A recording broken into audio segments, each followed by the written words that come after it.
बच्चों, हम कक्षा 11 की हिंदी पढ़ रहे हैं और हमारी पाठ्य पुस्तक का नाम है आरोह। आरोह के अंतर्गत बच्चों हम गद्य खंड का अध्ययन कर रहे हैं और हमारा अध्याय 10 आज हम इसे शुरू करने जा रहे हैं। हमारे आज के अध्याय के जो लेखक हैं वो हैं सैयद हैदर रजा।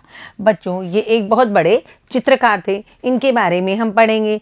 जो इनके द्वारा लिखी गई एक पुस्तक थी आत्मकथात्मक। उस पुस्तक से एक अध्याय लिया गया है आत्मा का ताप। उस आत्मा के ताप में इन्होंने अपने बारे में लिखा है, यानी कैसे इन्होंने अपने जीवन में संघर्ष किया उसके बारे में इन्होंने आत्मा के ताप में लिखा है। तो बच्चों, ये जो इनकी पुस्तक का जो एक अध्याय है आत्मा का ताप, इसके बारे में हम यहाँ पढ़ेंगे। उससे पहले हम लेखक सैयद हैदर रजा का जीवन परिचय और जो हमारे पाठ में क्या आएगा उसके बारे में हम पहले जानेंगे। तो देखो बच्चों, आत्मा का ताप जो ये अध्याय है आत्मकथात्मक पुस्तक का, उसमें लिखा गया है कि कला कर्म एक विचित्र उन्माद है, इसे विश्वास से सहेजना है, संपूर्णता से पहाड़ों के मोरे के समान मौन प्रतीक्षा में अकेले ही। यानी लेखक सैयद जो हैदर रजा है वो ये कहना चाहते हैं कला कर्म का मतलब है, देखो बच्चों, कला को अंग्रेजी में हम आर्ट कहते हैं और हिंदी में कला बहुत सारी होती है। कला कोई एक ही नहीं है। व्यक्ति का जो हुनर है उसके अंदर कई तरह की कलाएं होती है, व्यक्ति के अंदर कई तरीके के हुनर होते हैं। लेकिन यहाँ जो कला कर्म आया है ये आया है चित्रकला से, यानी चित्रों को जो कला के रूप में, चित्रों को, आकृतियों को जो हम किस पे उकेर सकते हैं, हम जब पेज के ऊपर या पृष्ठ के ऊपर आकृतियों को उकेर देते हैं उसे कहते हैं कला कर्म। तो लेखक यहाँ कह रहे हैं कि कला कर्म एक विचित्र उन्माद है, यानी विचित्र नशा है। जब व्यक्ति इसके अंदर डूब जाता है तो डूबता हुआ ही चला जाता है। इसे विश्वास से सहेजना है, हमें अपने ऊपर विश्वास। जो चित्रकार लोग होते हैं वो क्या होते हैं, आपने देखा होगा, जो कलाकार लोग होते हैं भावुक मन के होते हैं और इसके साथ ही वो अपने आप में डूबे रहते हैं। तो लेखक यहाँ कह रहे हैं कि चित्रकला एक विशेष नशा है और इसे अपने विश्वास से सहेजना है, अपने ऊपर विश्वास रख के चित्रों को उकेरना है, संपूर्णता से, यानी पूर्णता से। आधा अधूरा कुछ काम नहीं करना है हमको। पहाड़ों के मोरे के समान, यानी पहाड़ों के सिर पर जैसे ताज बैठे रहते हैं, बर्फ के ताज होते हैं, पहाड़ जैसे शिखर के रूप में मुकुट पहने हुए रहते हैं, वैसे पहाड़ों के मोरे के समान मौन प्रतीक्षा, यानी चुपचाप हमें क्या करना है, अपनी प्रतिभा को निखारना है और अकेले ही हमें यह काम करना है। तो लेखक के अनुसार कला कर्म एक विचित्र उन्माद है, इसे विश्वास से सहेजना है, साथ ही इसे संपूर्णता से, यानी इसको हमें पूरा करना है संपूर्णता से, पहाड़ों के मोरे के समान, पहाड़ों के ताज या शिखर के समान मौन प्रतीक्षा में, यानी चुपचाप इसको करते जाना है अकेले में ही, यानी हमें इसके लिए किसी दूसरे व्यक्ति के साथ की आवश्यकता नहीं है। आगे देखो बच्चों, अब हम सैयद हैदर रजा का जीवन परिचय जानेंगे। इनका जन्म सन 1922 में बावरिया गांव मध्य प्रदेश में हुआ था। इन्हें देखो कौन कौन से सम्मान मिले बच्चों। इनके जो ये सम्मान है, ये कुछ तो इसमें विदेशी सम्मान भी है। देखो, grade of officer of the order of arts and letters, इनके ये दो सम्मान है। दूसरा सम्मान है of the order of arts and letters. इनकी मृत्यु सन 2016 में हुई थी। रजा ने चित्रकला की शिक्षा नागपुर स्कूल ऑफ आर्ट व sir J school of art Mumbai से प्राप्त की। यानी इन्होंने जो चित्रकला की शिक्षा थी, ये मतलब इनका जन्म तो बावरिया गांव मध्य प्रदेश में हुआ, लेकिन इन्होंने चित्रकला की जो शिक्षा की प्राप्त की वो महाराष्ट्र से प्राप्त की, क्योंकि नागपुर भी महाराष्ट्र में है और मुंबई भी महाराष्ट्र में। देखो बच्चों, यहाँ मुंबई है जो पहले बम्बई नाम से जाना जाता था। तो रजा ने चित्रकला की शिक्षा नागपुर स्कूल ऑफ आर्ट व sir J school of art Mumbai से प्राप्त की। भारत में अनेक प्रदर्शनियां आयोजित करने के बाद सन 1950 में वे फ्रांसीसी सरकार की छात्रवृत्ति पर फ्रांस गए और अध्ययन किया। देखो, इन्होंने अनेकों चित्र बनाए, अनेकों कलाकृतियां बनाई और उनकी अनेकों प्रदर्शनियां जब इन्होंने भारत में आयोजित कर ली, यानी भारत में इन्होंने बहुत सारी गैलरियां बनाई।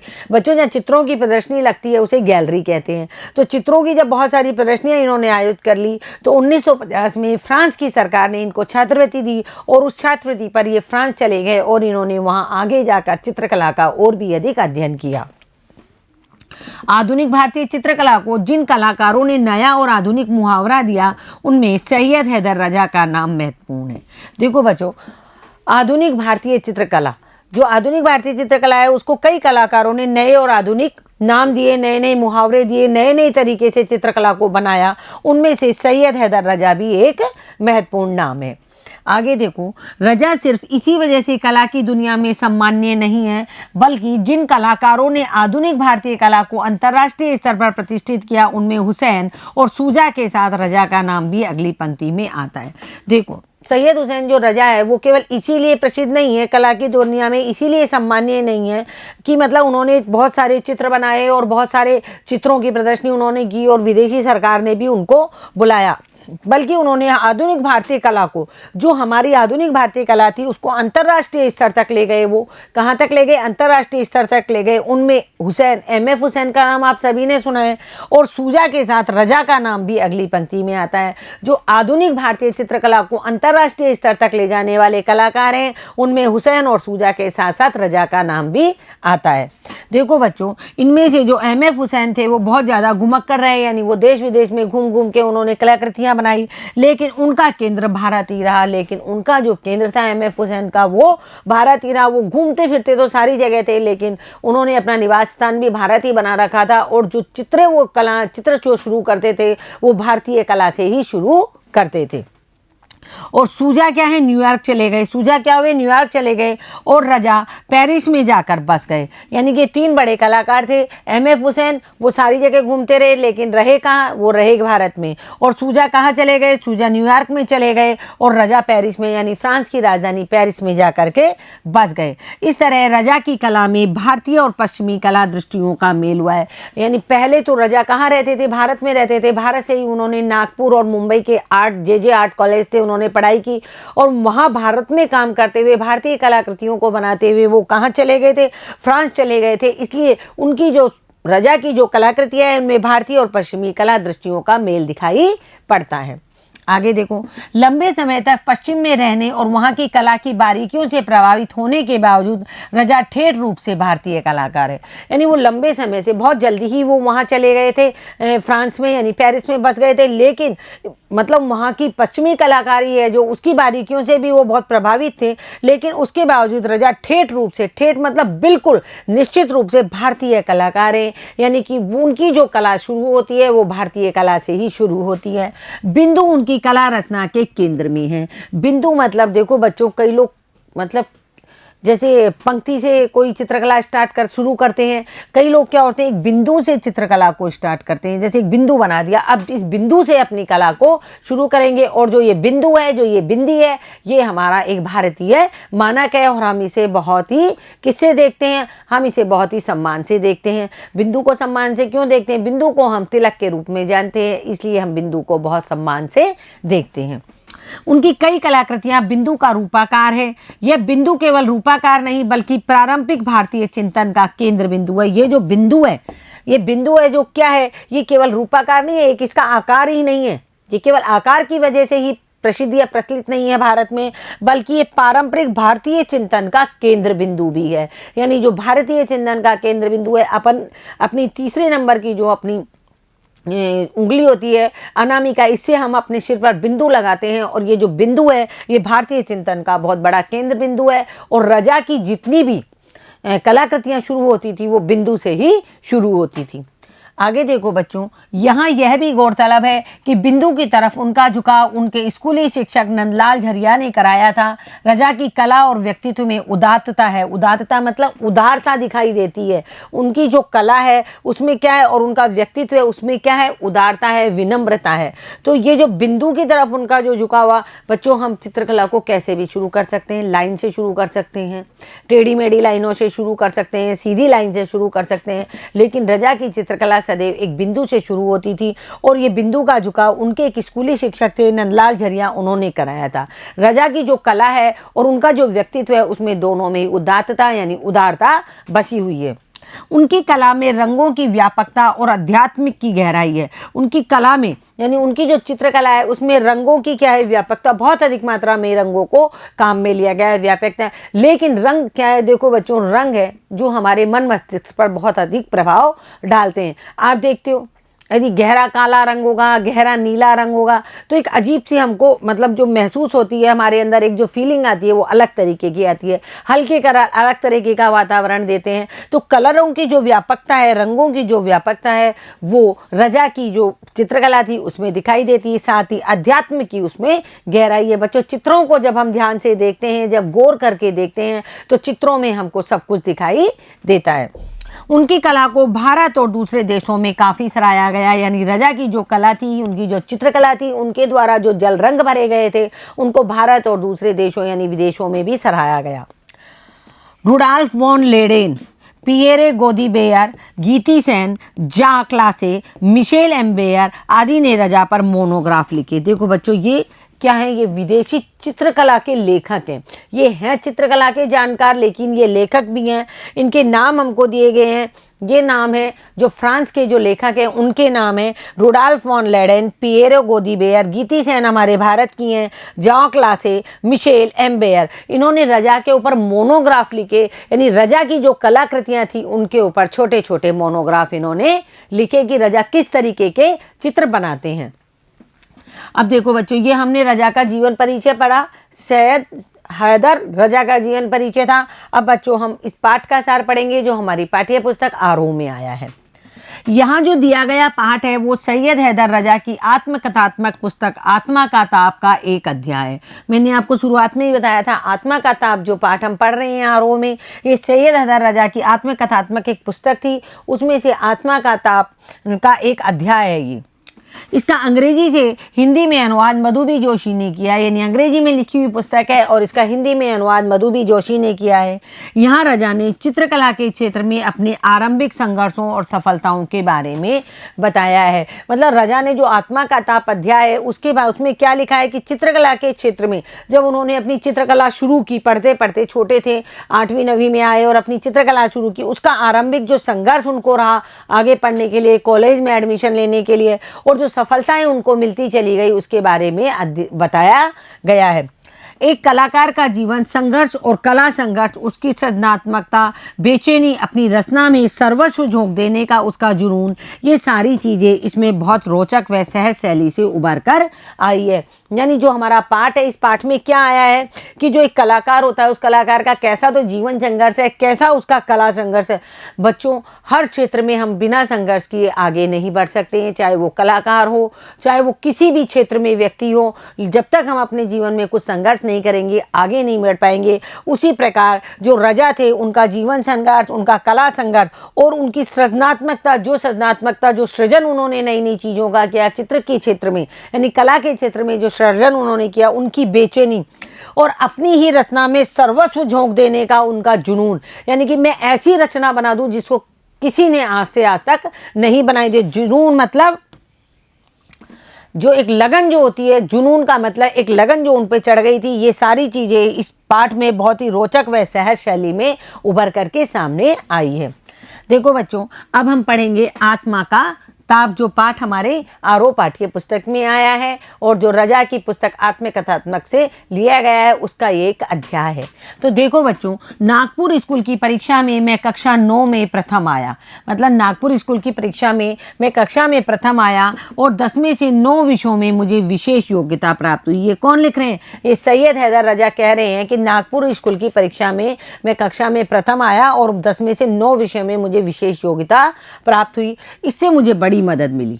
मतलब देखो बच्चों, तो आप भी सोचते हो जब 10 में से 9 विषयों में विशेष योग्यता मिलती है तो कितना अच्छा लगता है। तो जब 9 विषयों में इनको विशेष योग्यता मिली तो इनको आगे बढ़ने में बहुत मदद मिली। पिताजी रिटायर हो चुके थे। रिटायर का मतलब कार्य मुक्त हो चुके थे। पिताजी की 60 साल की उम्र हो चुकी थी और अब मुझे क्या करना था? नौकरी ढूंढनी थी। भाई पिताजी तो अब रिटायर हो गए, अब मुझे काम करना है। मैं गोंदिया में ड्राइंग का अध्यापक बन गया। गोंदिया एक जगह का नाम होगा MP में ही। ये वहाँ के ड्राइंग के अध्यापक बन गए, यानी चित्रकला के अध्यापक। महीने भर में ही मुझे मुंबई में JJ स्कूल ऑफ आर्ट में अध्ययन के लिए मध्य प्रांत की सरकारी छात्रवृत्ति मिली। यानी कि जो ये लेखक रजा हैं वो बता रहे हैं कि जब मैं पढ़ने लग रहा था, जब मैं पढ़ रहा था 10वीं 11वीं में जब ये होंगे, तो इनको 10 में से 9 विषयों में विशेष योग्यता मिली, तो उससे इनको आगे पढ़ने में बहुत मदद मिली।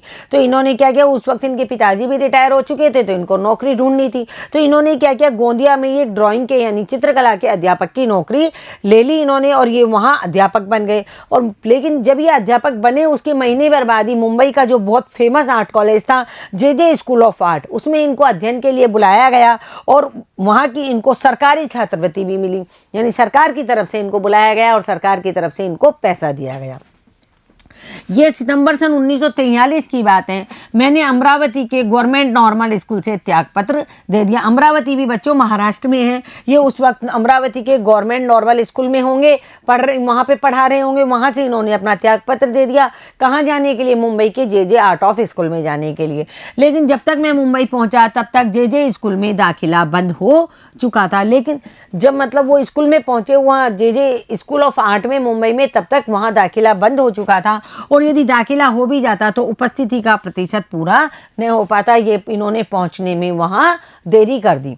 तो क्या हुआ, छात्रवृत्ति इनकी वापस ले ली गई और इन्हें क्या हुआ, एडमिशन नहीं मिला। लेकिन सरकार ने जब देखा कि इनके बहुत अच्छे नंबर है और चित्रकला में बहुत ही होशियार है, तो सरकार ने मुझे अकोला में ड्राइंग अध्यापक की नौकरी देने की पेश की। अकोला भी बच्चों महाराष्ट्र में है। ये सब जितने भी शहरों के नाम आ रहे हैं ये सब महाराष्ट्र में है। वहाँ इनको पेशकश की, यानी प्रस्ताव रखा। सरकार ने कहा अगर कोई बात नहीं, यहाँ आपको छात्रवृत्ति नहीं मिली और कॉलेज में दाखिले बंद हो गए हैं, तो आप ड्राइंग के अध्यापक के रूप में अकोला में रह सकते हैं। लेकिन मैंने तय किया कि मैं लौटूंगा नहीं, मुंबई में ही रहकर या बम्बई में ही रह कर के मैं अध्ययन करूंगा। लेकिन इन्होंने तय कर लिया कि अब मैं अकोला में जाकर नौकरी नहीं करूंगा, मैं मुंबई या बम्बई, जो भी नाम है बच्चों, पहले मुंबई का नाम बम्बई था, तो मैं बम्बई में ही रह कर के अध्ययन करूंगा। मुझे शहर पसंद आया, इन्हें बम्बई शहर पसंद आया और वहाँ का वातावरण भी बहुत पसंद आया। गैलरियों और शहरों में अपने पहले मित्र पसंद आए। गैलरियाँ किसको कहते हैं मैंने आपको बताया, जहाँ पर चित्रों की प्रदर्शनी आयोजित की जाती है उन्हें चित्र गैलरी कहा जाता है। यानी वहाँ की जो गैलरियाँ थी वो इनको पसंद आई और शहर में अपने पहले मित्र इन्हें पसंद आए। जो इनके वहाँ मित्र बने होंगे वो इनको बहुत अच्छे लगे। और अच्छी बात यह हुई कि मुझे एक्सप्रेस ब्लॉक स्टूडियो में डिजाइनर की नौकरी भी मिल गई। मतलब ये पढ़ना भी चाहते थे और काम भी करना चाहते थे। एक सरकारी नौकरी यदि वहाँ बन जाते अकोला में सरकारी अध्यापक, तो ये वहाँ बंद के रह जाते। लेकिन इन्होंने मुंबई में रहना तय किया और इनको वहाँ एक एक्सप्रेस ब्लॉक स्टूडियो था, वहाँ पर क्या हुआ, डिजाइनर की नौकरी मिल गई, जहाँ पर ब्लॉक्स की डिजाइन की जाती है, तरह तरह की। जो ठप्पे छापते हैं ना बच्चों, जो कपड़ों के ऊपर जो छपाई होती है, कागज़ पे जो छपाई होती है, वहाँ इनको डिजाइनर की नौकरी भी मिल गई। यह स्टूडियो कहाँ था? फिरोज शाह मेहता रोड पर था। एक बार कड़ी मेहनत का दौर चला, एक बार फिर कड़ी मेहनत का दौर यूँ चला। दिन भर तो ऑफिस में काम करते थे, दफ्तर में काम करते थे और फिर अपनी पढ़ाई भी करते थे। दौर का मतलब सिलसिला चल गया, कड़ी मेहनत का, पढ़ाई के साथ साथ काम के साथ साथ पढ़ाई भी थी। करीब साल भर में ही स्टूडियो के मालिक श्री जलील और मैनेजर श्री हुसैन ने मुझे मुख्य डिजाइनर बना दिया। यानी चित्रकला में तो बहुत होशियार थे, रंग भरने में और भी अधिक होशियार थे। तो शीघ्र ही क्या हुआ, जो इसके स्टूडियो के मालिक श्री जलील और मैनेजर श्री हुसैन ने इनको क्या बना दिया, मुख्य डिजाइनर बना दिया। आगे देखो बच्चों, सुबह 10 बजे से शाम 6 बजे तक मैं दफ्तर में काम करता, यानी सुबह 10 बजे से लेके शाम को 6 बजे तक दफ्तर में डिजाइन का काम करते थे। और फिर मैं अध्ययन के लिए मोहन आर्ट क्लब जाता, यानी लेखक कह रहा है मैं काम भी कर रहा था और इसके साथ साथ मैं art club, Mohan art club में जाकर के अपनी चित्रकला की पढ़ाई भी करता था। और फिर जेकब सर्कल, जहाँ भाई के परिचित एक टैक्सी ड्राइवर ने मुझे रहने की जगह दे रखी थी, उसने कहा कि मैं तो टैक्सी रात को ही चलाता हूँ, तो तुम वहाँ सो सकते हो। देखो बच्चों, जब समय और परिस्थितियां बदलती है तो धीरे धीरे धीरे धीरे अच्छा होता हुआ चला जाता है। ये नौकरी छोड़ के आए, इनको यदि मुंबई जे ऑफ आर्ट कॉलेज में एडमिशन नहीं मिला तो इन्होंने क्या किया, ये अकोला नहीं गए और अकोला ना जाकर के मुंबई में ही रहने का इन्होंने क्या किया, अपना मन बना लिया। और वहाँ का वातावरण, वहाँ की गैलरियाँ और वहाँ के मित्र इनको पसंद आए और इनको वहाँ एक दफ्तर में डिजाइनर की नौकरी भी मिल गई। और जल्दी ही उसके जो मतलब स्टूडियो के मालिक थे उन्होंने इसको मुख्य डिजाइनर बना दिया इनको। अब ये क्या करते थे, सुबह 10 बजे से शाम 6 बजे तक दफ्तर में काम करते थे, फिर उसके बाद अपनी पढ़ाई के लिए कहाँ जाते थे, मोहन आर्ट क्लब में चले जाते थे। और वहीं मुंबई में क्या था, एक जैकब सर्कल था, वहाँ इनके भाई के एक परिचित थे, कोई टैक्सी ड्राइवर, उन्होंने इनको रहने के लिए जगह दे रखी थी, क्योंकि वो टैक्सी ड्राइवर जो थी वो रात में अपनी गाड़ी चलाया करते थे। वो उन्होंने रजा से कहा भी मैं तो रात को टैक्सी चलाता हूँ, तुम रात को मेरे यहाँ करके सो जाया करो, दिन में मैं घर पे रहता हूँ, रात में तुम रह लिया करो। तो उसने कहा मैं तो रात को ही टैक्सी चलाता हूँ, तो तुम वहाँ सो सकते हो। अब उन्हें सोने की जगह भी, रहने सोने की जगह भी मिल गई। वह दिन में कमरे पर लौटता था। कौन? Taxi driver. ये छोटा सा कमरा जैकब सर्कल 7 रास्ता में पहली मंजिल पर था। यानी जो छोटा सा कमरा था जिसमें वो टैक्सी ड्राइवर के कमरे में रहा करते थे, ये कमरा जैकब सर्कल 7 रास्ता में पहली मंजिल पर था, यानी फर्स्ट फ्लोर पर था। एक रात जब 9:30 बजे मैं कमरे पर पहुंचा तो हमारे दरवाजे पर एक पुलिस वाला खड़ा था। उसने कहा कि तुम अंदर नहीं जा सकते हो, यहाँ हत्या की वारदात हुई है। वारदात मतलब घटना। जब एक बार अपने ऑफिस से काम करके पढ़ने गए मोहन आर्ट क्लब में, और वहाँ से राजा जब वहाँ लौटे अपने कमरे पे, तो उन्होंने देखा उनके दरवाजे पर एक पुलिस वाला खड़ा था और वो उसको अंदर नहीं जाने दे रहा। बोले यहाँ एक घटना घट गई है, कोई दुर्घटना हो गई है। हम लोग कभी भी राजनीति या किसी भी तरीके की संदिग्ध गतिविधियों में शामिल नहीं हुए थे। तो यहाँ जो लेखक, चित्रकार लेखक है, वो कह रहे हैं हम लोगों को कोई मतलब नहीं था, ना मुझे मतलब था इन चीज़ों से, ना उस टैक्सी वाले को मतलब था। वो अपनी टैक्सी चलाता था और मैं अपने दफ्तर में काम करता था, शाम को पढ़ के आकर सो जाता था, वो दिन में आके सो जाता था।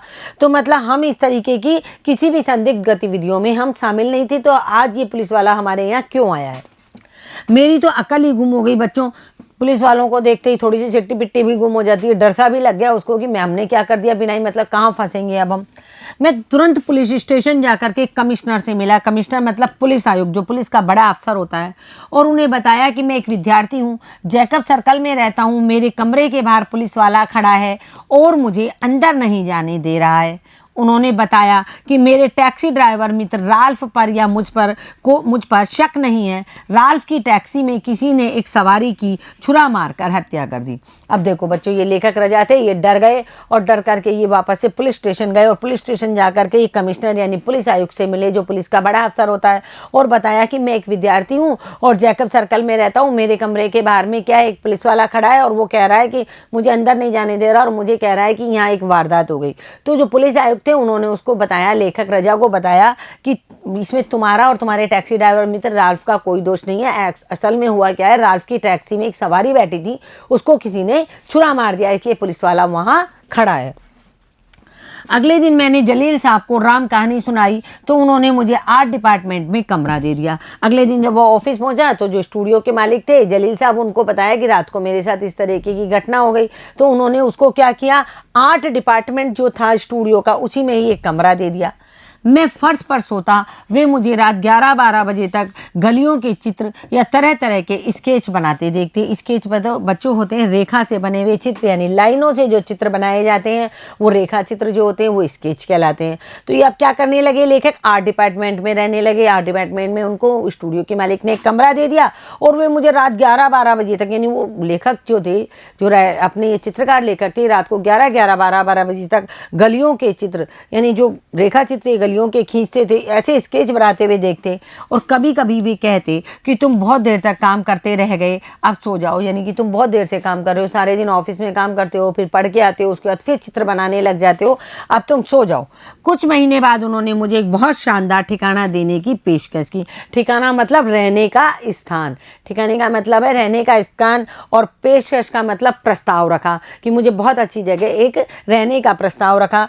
उनके चचेरे भाई, चचेरे का मतलब जो चाचा के जो बेटे होते हैं या जो भी चाचा ताऊ के जो बच्चे होते हैं उनको चचेरा कहते हैं। उनके चचेरे भाई की 6ठी मंजिल के फ्लैट का एक कमरा, यानी कि ये एक बहुत अच्छी जगह थी। उनके जो जैकब सही, इनके जो स्टूडियो के मालिक थे जलील साहब, उनका जो चचेरा भाई था, उनकी 6ठी मंजिल के फ्लैट का एक कमरा उन्होंने रजा साहब को दे दिया। उसमें 2 पलंग पड़े थे, यानी उसमें 2 पलंग थे। उनकी योजना यह थी कि अगर मैं उनके यहाँ काम करता रहा तो मुझे कला विभाग का प्रमुख बना दिया जाए। यानी कि अब जलील साहब देख रहे थे कि ये लड़का तो बहुत तरक्की उन्नति कर रहा है और चित्रकला में बहुत ही मेहनत करता है और बहुत ही मेहनती लड़का है। तो उन्होंने ये कहा कि मतलब अच्छा, उनको रहने के लिए उसको एक फ्लैट में एक कमरा दिला दिया और उससे यह कहा रजा साहब से कि मैं उनके यहाँ यदि काम करता रहूँगा तो वे कला विभाग का मुझे इसका प्रमुख बना देंगे। मैं जैकब सर्कल का 7 रास्ते वाला घर और उसका गलीच वातावरण छोड़कर नए ठिकाने पर आ गया। गलीच मतलब खराब और बुरा वातावरण, जहाँ पर इस वर्ग के लोग रहते थे जो आपस में झगड़ते थे, मतलब कुछ शोरगुल करते थे, इस तरीके के लोग रहते थे। तो गलीच का मतलब होता है खराब या बुरा वातावरण छोड़कर नए ठिकाने पर यानी नए स्थान पर मैं आ गया और पूरी तरह अपने काम में डूब गया। काम क्या था? तरह तरह के रेखा चित्र बनाना, चित्रों में रंग भरना और अपनी पढ़ाई करना। इसका क्या परिणाम हुआ कि 4 बरस में 1948 में बॉम्बे आर्ट सोसाइटी का स्वर्ण पदक मुझे मिला। यानी लेखक ने इतनी मेहनत की। बच्चों, मेहनत का फल कभी भी नहीं जाता है। लेखक को मेहनत का फल मिला और 4 साल में उनको क्या हुआ, 1948 में बॉम्बे आर्ट सोसाइटी का स्वर्ण पदक उनको प्राप्त हुआ। और इस सम्मान को पाने वाला मैं सबसे कम आयु का कलाकार था। यानी इतना बड़ा सम्मान था, उसको पाने वाले लेखक रजा थे। वो सबसे कम आयु के कौन थे? चित्रकार थे या कलाकार थे। उसके 2 बरस बाद मुझे फ्रांस सरकार की छात्रवृत्ति मिल गई। यानी स्वर्ण पदक मिला उनको मुंबई के वहाँ से, और उसके 2 साल बाद ही उनको फ्रांस की सरकार की छात्रवृत्ति मिल गई। मैंने खुद को याद दिलाया। देखो अब लेखक क्या कह रहे हैं, मैंने अपने आप से कहा कि भगवान के घर देर है अंधेर नहीं है। यानी भगवान के घर काम में देर हो सकती है, अंधेर नहीं है। मतलब वहाँ ये है कि किसी सबको समान सबके साथ बर्ताव किया जाता है, किसी के साथ भेदभाव नहीं किया जाता है। यानी भगवान के घर देर जरूर है, काम होने में थोड़ी देर लग सकती है, हम मेहनत करेंगे तभी हमें फल मिलेगा, लेकिन अंधेर नहीं है, यानी कि वहाँ भेदभाव नहीं किया जाता है। अब देखो आगे, मेरे पहले 2 चित्र नवंबर 1943 में आर्ट सोसाइटी ऑफ इंडिया की प्रदर्शनी में प्रदर्शित हुए। यानी उन्होंने 2 बहुत सुंदर चित्र बनाए। वो नवंबर 1943 में art society of India, India की जो आर्ट सोसाइटी, उसकी प्रदर्शनी में वो दोनों चित्र प्रदर्शित हुए। उसमें देश विदेश के बहुत सारे चित्रकार कलाकार आए। उद्घाटन में मुझे आमंत्रित नहीं किया गया। उद्घाटन में उसको लेखक को नहीं बुलाया गया। क्यों नहीं बुलाया गया? क्योंकि मैं ज़्यादा जाना माना नाम नहीं था, लोग मुझे ज़्यादा जानते नहीं थे, इसलिए मुझे उद्घाटन में नहीं बुलाया। लेकिन अगले दिन क्या हुआ, अगले दिन जब लेखक ने द टाइम्स ऑफ इंडिया, ये अखबार का नाम है बच्चों, में प्रदर्शनी की समीक्षा पढ़ी। यानी प्रदर्शनी की समीक्षा होगी कि प्रदर्शनी कैसी थी, चित्र किसने कैसे बनाए। तो कला समीक्षक, जो कला के समीक्षक होते हैं, जो कला के चित्रों के बारे में जानते हैं, वो कौन थे? रुडॉल्फ वॉन लेडेन ने मेरे चित्रों की काफ़ी तारीफ की थी। यानी दूसरे उनको बुलाया तो नहीं था। वो एक जो प्रोग्राम था, कौन सा प्रोग्राम था? Art society of India. Art society of India की प्रदर्शनी लगी थी। उस प्रदर्शनी में उनके भी किसके चित्र गए थे? रजा साहब के भी चित्र गए थे। तो उद्घाटन में उनको बुलाया नहीं गया क्योंकि वो ज़्यादा जाने माने नहीं थे। अगले दिन उन्होंने क्या किया, टाइम्स ऑफ इंडिया में उस प्रदर्शनी की समीक्षा को पढ़ा। तो उन्होंने देखा जो कला के समीक्षक थे रुडॉल्फ वॉन लेडेन, उन्होंने क्या हुआ, रजा के चित्रों की काफ़ी तारीफ की। और उसका पहला वाक्य आज भी मुझे याद है। लेखक कहते हैं, वो जो रुडॉल्फ के जो वाक्य हैं जो कि अखबार में छपे थे, उन वाक्यों को बोल के बता रहे हैं। इनमें से कई चित्र पहले भी प्रदर्शित हो चुके हैं। यानी रुडॉल्फ कह रहा है जो प्रदर्शनी में मैं आज चित्र देख रहा हूँ, इनमें से कई चित्र पहले भी प्रदर्शित हो चुके हैं और नयों में कोई नई प्रतिभा नहीं दिखाई दी है। और नए जो चित्र मैं देख रहा हूँ उनमें नई प्रतिभा मतलब नवीनोन्मेष युक्त, यानी कुछ नयापन नहीं है। रुडॉल्फ ने कहा कि जो मतलब ये प्रदर्शनी में जो चित्र लग रहे हैं, कला समीक्षक थे, इसमें से कई चित्र तो पुराने हैं, मैं पहले देख चुका हूँ, और जो नए चित्र हैं उनमें कुछ नवीनता नहीं है। हाँ, S.H. रजा के नाम के छात्र के 1-2 जल रंग लुभावने हैं। उन्होंने किसकी प्रशंसा की? सैयद हैदर रजा के जो चित्र थे उनकी प्रशंसा की। कहा S.H. रजा के नाम के जो छात्र हैं उनके कुछ जल रंग, यानी पानी के जो रंग भरते हैं ना अपन चित्रों में, पानी के रंग, वो लुभावने हैं। उनमें संयोजन का मतलब जो मेल है, रंगों का जो मेल मिल रहा है, और रंगों में दक्ष यानी कुशलता, प्रयोग की जबरदस्त समझदारी दिखती है। तो यानी कि जो रुडॉल्फ थे कला समीक्षक, उन्होंने सैयद हैदर रजा के चित्रों की प्रशंसा की। कहा कि उनके चित्रों के जो जल रंग हैं उनमें संयोजन भी है और कुशलता का जो प्रयोग है उसकी समझदारी है जो ज़बरदस्त दिखाई दे रही है। तो देखो बच्चों, अब उनके जो दोनों चित्र थे 40-40 रुपए में बिक गए। उस समय 40 रुपए बहुत माने जाते थे। तो जो सैयद हैदर रजा के दोनों चित्र थे वो 40-40 रुपए में बिके। एक्सप्रेस ब्लॉक स्टूडियो में 8-10 घंटा रोज़ काम करने के बाद भी महीने भर में मुझे इतने रुपए नहीं मिल पाते थे। यानी उनके 2 चित्रों की जो कमाई 40-40 रुपए थी, वो पूरे दिन मतलब कि 8 से 10 घंटे तक उस स्टूडियो में काम करते थे, इतने पैसे तो उन्हें वहाँ भी महीने भर में भी नहीं मिलते थे। वेनिस अकादमी के प्रोफेसर वाल्टर लैंगहैमर से भेंट हुई तो उन्होंने जर्मन उच्चारण वाली अंग्रेजी में कहा, I loved your stuff mister Raza. ये देखो, फिर उसके बाद में क्या हुआ, रजा साहब किससे मिले, वेनिस अकादमी के जो प्रोफेसर थे वाल्टर लैंगहैमर, उनसे जब उनकी मुलाकात हुई तो जो वाल्टर लैंगहैमर थे उन्होंने जर्मन अंग्रेजी, देखो बच्चा अमेरिकन अंग्रेजी अलग होती है, ब्रिटिश इंग्लिश अलग होती है, और जर्मन अंग्रेजी थी, उसमें उन्होंने कहा कि I loved your stuff mister Raza, Raza sahab मुझे आपका काम बहुत पसंद आया, यानी आपका काम बहुत अच्छा था। ये भी इन्होंने भी प्रदर्शनी में इनके चित्र देखे थे। रुडॉल्फ वान लेडेन भी कृपा बनाए रखते थे, यानी रुडॉल्फ वान लेडेन थे, उनको भी पता चल गया कि ये स्टूडेंट कौन है, ये छात्र कौन है, तो वो भी मतलब उनके ऊपर अपनी कृपा बनाए रखते थे, यानी समय समय पर उनको बुलाते होंगे या उनके चित्रों की प्रशंसा करते होंगे। इसके बाद वियना के एक कला संग्राहक एमुनुएल सेल्सिंगर मेरे काम के प्रशंसक बने। यानी इन दोनों के बाद में वियना के एक कला संग्राहक, यानी जो कलाओं का संग्रह करते थे, एमेनुएल सेल्सिंगर मेरे काम के प्रशंसक बने, यानी रजा के काम के, उन्होंने रजा के काम की भी उन्होंने भी प्रशंसा की। यह मेरी एक बहुमूल्य उपलब्धि थी, यानी इतने बड़े बड़े लोग हैं जो उनके काम की प्रशंसा कर रहे थे। समय के साथ साथ चीज़ें होती चली गई, समय के साथ साथ रजा है जो तरक्की के पथ पर या उन्नति के पथ पर बढ़ते चले गए। प्रोफेसर लैंगहैमर ने काम करने के लिए अपना स्टूडियो उन्हें दे दिया। जो प्रोफेसर लैंगहैमर थे उन्होंने काम करने के लिए रजा को अपना स्टूडियो दे दिया। वह द टाइम्स ऑफ इंडिया में द टाइम्स ऑफ इंडिया में आर्ट डायरेक्टर थे। क्या थे वो? टाइम्स ऑफ इंडिया जो अखबार था, जो पत्रिका थी, उसमें क्या थे? कला के डायरेक्टर थे, यानी आर्ट के डायरेक्टर थे। अभी वो देखो, जो रजा साहब है अभी भारत में ही हैं। मैं दिन से उनके स्टूडियो में चित्र बनाता, शाम को चित्र उन्हें दिखाता तो वे बारीकी से उसका विश्लेषण करते और मेरे काम में उनकी रुचि बढ़ती चली गई। देखो बच्चों, ये जो प्रोफेसर लैंगहैमर थे ये कौन थे? ये प्रोफेसर लैंगहैमर थे जो वेनिस अकादमी के प्रोफेसर थे। वेनिस के प्रोफेसर थे वाल्टर लैंगहैमर इनका नाम था, और ये क्या थे? द टाइम्स ऑफ इंडिया के क्या थे? आर्ट के डायरेक्टर थे। और इन्होंने क्या किया, इनको रजा साहब को क्या किया कि अपने स्टूडियो में क्या कर दिया, अपने स्टूडियो में काम पर रख लिया, द टाइम्स ऑफ इंडिया में। तो वहाँ पे क्या करते थे ये रजा साहब, दिन में बहुत सारे चित्र बनाते हैं उनके स्टूडियो में, और शाम को जब उन्हें दिखाने जाते थे तो वे बारीकी से, यानी जो लैंगहैमर साहब थे वो बारीकी से उन चित्रों का विश्लेषण करते, और रजा साहब कहते हैं कि मेरे काम में उनकी रुचि बढ़ती ही चली गई। इसके बाद मेरा काम निखरता गया, वे मेरे चित्र खरीदने लगे और आखिर मेरे लिए नौकरी छोड़कर कला के अध्ययन में जुट पाना संभव हो गया। यानी अब तक ये जो रजा साहब थे ये अलग अलग स्टूडियो में नौकरी कर रहे थे, कभी तो जलील साहब के यहाँ नौकरी कर रहे, कभी द टाइम्स ऑफ इंडिया के अखबार में नौकरी कर रहे थे। अब इनके पास जब चित्र ये बना करके बेचने लगे, और कौन, जब वेनिस अकादमी के प्रोफेसर जब इनके चित्र को खरीदने लगे तो इनको क्या हुआ, आखिर मेरे लिए नौकरी छोड़कर इन्होंने नौकरी छोड़ दी। अब ये आगे कला की पढ़ाई, यानी चित्रकला की पढ़ाई के अध्ययन में जुट जाना इनके लिए संभव हो गया।